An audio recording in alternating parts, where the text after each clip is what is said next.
all, thanks for joining us today at Lazy Acres, Texas. Today we are talking Hugelkultur beds.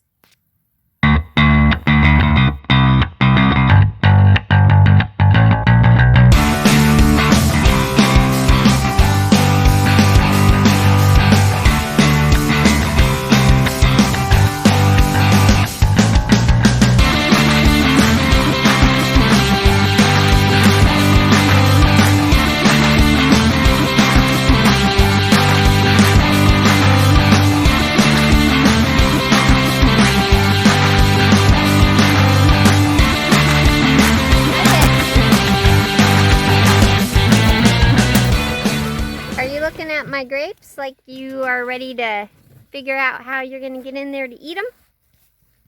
She says, yes, ma'am, if you let me eat them. You look guilty. Yes, you do. Oh, Daddy's rubbing your back now. What are you doing? You don't get to go into my grapes. No.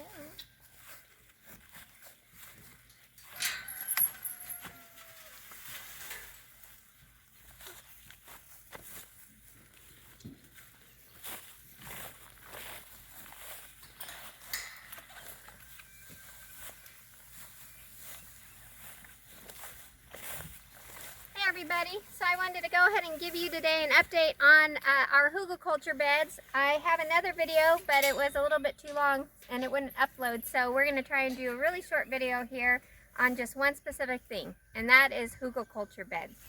So you can check out my first video from last year when I first started the Hugelkultur beds. So I'm going to give you a quick update on how those are doing.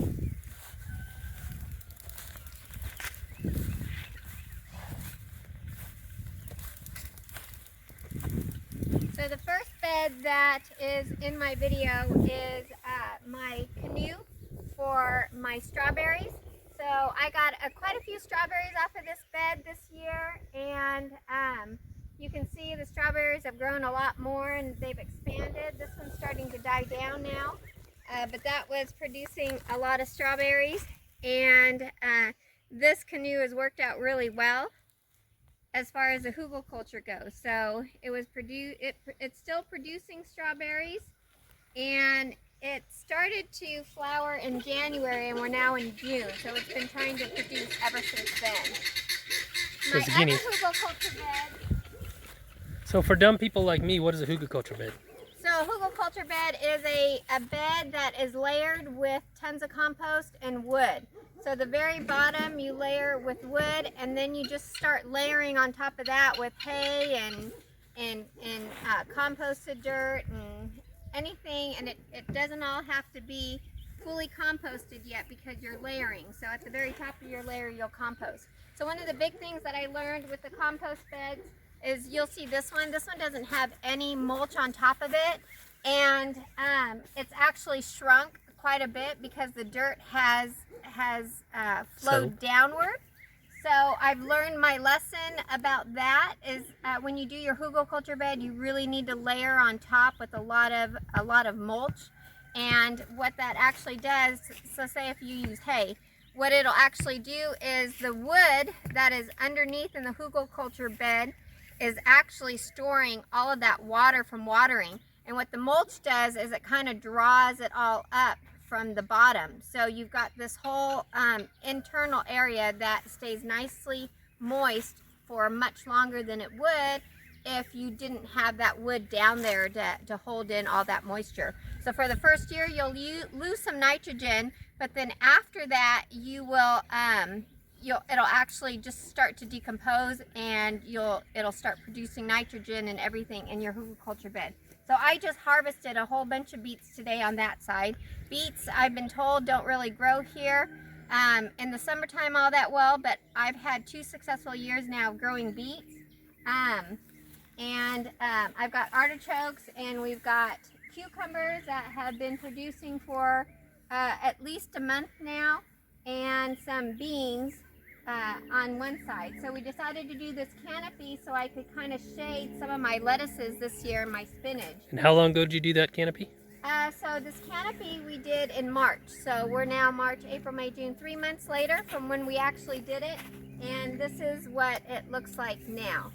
So I've got a soaker hose that actually is zigzagged around here to go to water it, but the cucumbers are keeping the lettuce pretty nice and shaded at this point now, and so they've actually been doing good. They're starting to come to their seeding time, so I'm going to plant actually some more and see how that does. Texas gets really hot, but maybe with some of the shade, I might be able to produce some stuff. So what all you got growing in here? So I just said what I have growing In there. in here. What about your rest of your garden? Oh yeah, we're about to go over here. So right over here is my next bed, and I've got 1, 2, 3 Hugelkultur beds in here, and I've got peppers and more beans growing on this side. Lots of different peppers. I did put some mulch on this one, and it really actually helped a lot. I noticed a huge difference because I kept losing dirt even with around my peppers. So putting the hay on top of it has actually really helped to hold the dirt on. So that is with all of these. So I've got tomatoes growing, I've got melons, cantaloupe, zucchini, peppers, and pinto beans all growing in that area. And I didn't get to planting the whole thing because I just didn't have enough time. And then we had that really bad winter freeze that came in February, so I had lost a lot of the seedlings I had done. So I didn't have quite as much to plant this year as I have in the past. Your guinea hens are not very happy about you being out here. Yeah, right. Well, they're not happy about Aiden probably being out here because they don't see him in the garden as often as they see me in the garden. So my next tackle in hugelkultur is actually going to be a little bit different than the mounds that I have right behind me. We are going to dig out this middle section of my garden where all the grass is at, and we've got a lot of oak trees on our property that need to be chopped down that have died, and we're gonna dig this out about 2 feet, lay a whole bunch of the wood in there, and then I'm going to build soil on top of that and make hugelkultur, multiple hugelkultur beds, because you know a bed shouldn't be more than 4 or 5 feet wide so that you have easy access to get to it. So we're going to build up on that so the wood will be down underneath. It should add good moisture to the soil down there to help draw that up. And then I'll do the same concept except it'll be flat. So I'll do container hugelkultur beds, kind of more like what I have in my greenhouse, except not quite so high. It'll just be a flatter area. So what are the big advantages you've seen with your hugelkultur over regular gardening? Well, I don't have to water as much, so that's a plus, and it stays nutrient rich. You know, I'm not having to constantly fertilize it because it's pulling all that decomposing matter that's underneath. It's pulling all those nutrients up to the top. And from what I have read is that you shouldn't even have to fertilize for about 5 years. I mean, every year you're going to layer some more compost on it and then mulch it. So you're creating that environment within your bed as it is. So that is an update on that. If you guys have any questions or comments, just leave them down below. I'd love to hear what your suggestions are. If you have experience, what have your successes been? I'd love to hear that as well. But thank you. I will be doing another update. If we can get my one video updated, I'll give you a whole tour of my garden. And that's about it. We'll see y'all later. Thanks for joining us at Lazy Acres, Texas. Alright, I just wanted to show you real quick, since I mentioned my greenhouse hugelkultur beds, I'll show you what those look like.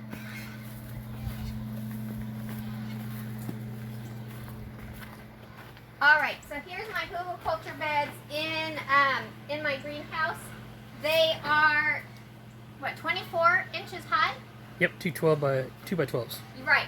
So everything up to here is all wood underneath, and everything from here to here is all mulch. So I've got peppers growing in here, basil, some lettuce, and my fennel that's now fallen over because it's coming to its end and seeding. I grew a cucumber in here that was a striped cucumber, Armenian cucumber, and some leeks that I have growing in here, and some lettuce.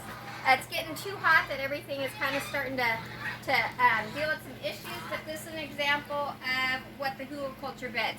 So when we do the beds out in the garden, this part won't be here. It'll just be probably about this high, and it'll just all be flat.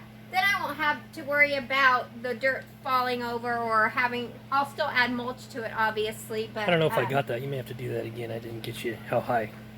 Oh, how high we're gonna do it? Yeah. Oh, we'll probably do about this tall out in the garden,